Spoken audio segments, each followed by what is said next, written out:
Welcome to Soulflow TV again, everybody. It's your host with the most. Alright, so today we're come to talk about Jonkunu, we're come to talk about Christmas, and we're come to talk about Halloween and all these things. Alright, so in Jamaica, I am seeing that people all start celebrate Halloween now. I don't know when Halloween wove itself into the fabric of Jamaica. Maybe because of people going away, living overseas, and coming back to Jamaica and bringing back them foreign thing with them. That is how society goes, a transference of culture. That is only natural, right? That might be where it comes from. My thing is this. If we in Jamaica, which is a country of majority African descent, if we can accept a big fat white man coming down a chimney when most houses in Jamaica don't have no chimney, we don't see snow, so we don't expect no Rudolph Red-Nosed Reindeer and no sleigh bells ringing, coming down your chimney dropping off gifts, some big white fat man, right, with a big long beard. If we can accept that into our culture and celebrate that and talk about a Jesus birth, right? If we can accept the Christianity version, the Europeanized version of Christianity, saying that on the 25th of December is when Jesus was born and then we're going to celebrate that birthday. If we can accept these things, if we can accept Halloween, if we can accept Halloween, Jesus' birth on that time of the year and all that, why can we not accept, or why are we phasing away things that are of African nature or Africanness to us? Like Jonkunu. Where did Jonkunu go?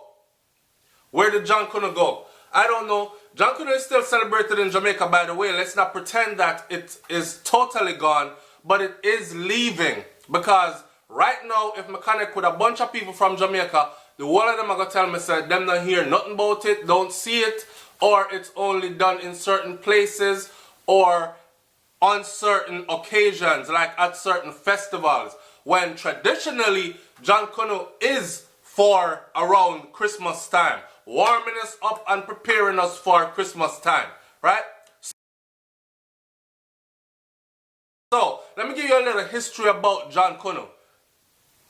Jonkunu is a festival that was derived from the Akan slaves, once common in coastal North Carolina and still practiced in the Caribbean in islands that were a part of the British West Indies, particularly in Jamaica and the Bahamas. Today it is more bigger in the Bahamas than it is in Jamaica. One time Jonkunu was huge in Jamaica.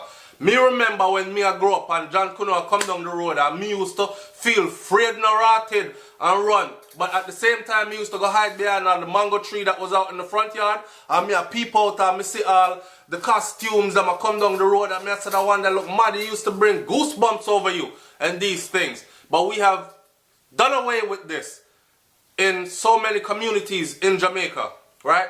And this speaks to a broader thing of us giving up and doing away with the essence of who we are in order to accept other people's customs and ways of living. That might even be reason for the deeper issues that are going on inside of Jamaica. Now let me read a little bit more. Jonkunu is of Akan origin, and it is dedicated to an Akan warrior called Jonkunu from Amix, Ghana. And as you know, a lot of Jamaicans come from Ghana roots. Whether you know it or not, go check it out. It is very, very true, right? Similar festivals also take place on the coastal region of Ghana, which is in Africa, if you don't know, where the Advent originally took place, such as the Fancy Dress Festival of the Fante people. So, a little bit on the history of Jonkunu now, right? This, I'm going to read very fast, so please stay with me. Okay? So, here we go. The name listed of, alright, so, Jonkunu,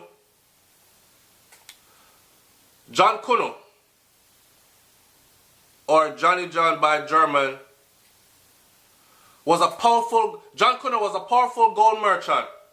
Connie had a private army and was an ally of Brandenburg, Prussia at the time of the Brandenburg Gold Coast colony in... Alright, I'm going to skip out the whole of that. I think it's important for us to know and for us to hold on to this part of us. I don't know what you think, but like, comment, share, and subscribe. Enjoy the pictures that have been inserted and look at them. Look at the powerful message that these pictures send. And tell me your own stories in the comment section of growing up, of seeing Jonkunu in action. Creation of the Jonkunu Festival. According to Edward Long, an 18th century Jamaican slave owner historian. Imagine a slave owner also being a historian. You think history is going to be told from his perspective, right? So it might be a bit biased. Anyways, use your intelligence and pick sense out of the nonsense. Right? Alright. The Jonkunu Festival was created in Jamaica and the Caribbean by enslaved Akans who backed the man known as John Kanu or Kenu. John Kenu from Axim, Ghana was an Akan from the Ahanta. He was a soldier for the Germans. Until one day he turned his back on them for his Ahanta people and sided with Nzima and Ashanti troops in order to take the area from the Germans and other Europeans, right? So the whole Jonkunu Festival thing in Jamaica, then you can look at it as a celebration of fighting white supremacy, or a celebration of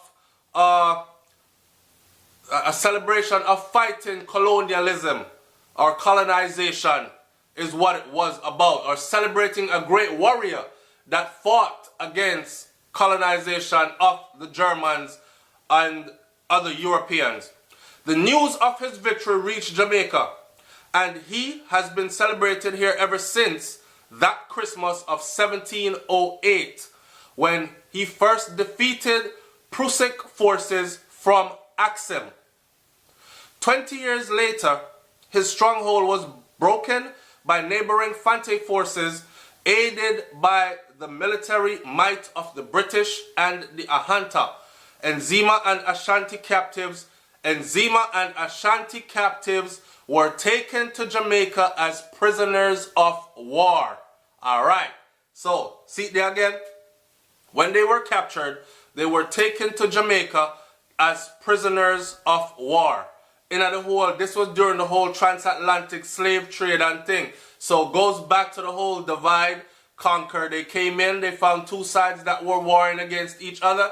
Them help your brother fight you. And when they were done, they took those who were left as prisoners of war, put them upon a slave ship, and sent them off to Jamaica, saying that was their punishment. They were prisoners of war. Right? Alright. The Ashanti swordsman became the horn. This is the part that I like. Check this out.